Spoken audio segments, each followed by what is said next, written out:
టమాటా చట్నీ అండి. ఇవాళ రెసిపీ వచ్చేసి టమాటా చట్నీకి ఇట్లా పచ్చిమిర్చి అన్నీ వేయించేసుకుని ఇట్లా పెట్టుకున్నాం. ఇందులోకి పచ్చిమిర్చి తీసుకున్నాను అండి. టమాటా చట్నీకి కొత్తిమీర వేసుకోండి, కొంచెం వెల్లుల్లిపాయ రెబ్బలు వేసేసుకోండి, కొంచెం మిక్సీ పట్టుకున్నాం. ఇప్పుడు మిక్సీ పట్టుకున్నాక ఇది పెట్టండి. ఇప్పుడు టమాటా ముక్కలు వేసేసుకుందాం. ఇందులో టమాటా ముక్కలు ఇట్లా వేసేసుకున్నానండి మిక్సీలో. ఇది కూడా ఒకసారి మిక్సీ పట్టుకున్నాం. మిక్సీ పట్టేసుకున్నానండి.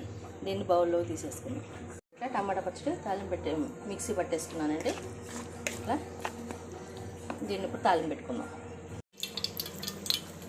స్టవ్ పెట్టుకుని నూనె ఆగిందండి. అందులో తాలింపు ముందులు వేసుకోండి. కరివేపాకు వేసుకోండి.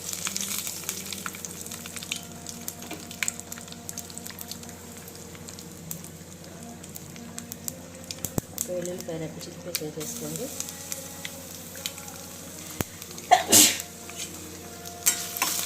మంచిగా మొత్తం వేగలేదు.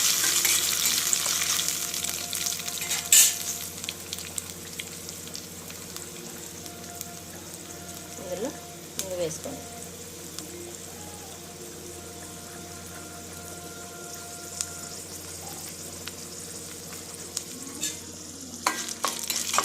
మంచిగా వేగనివ్వండి.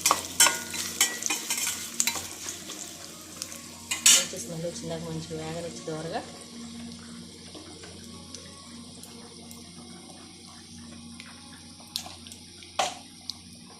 ఈ తాలింపు చట్నీలో పోసేసుకున్నాం.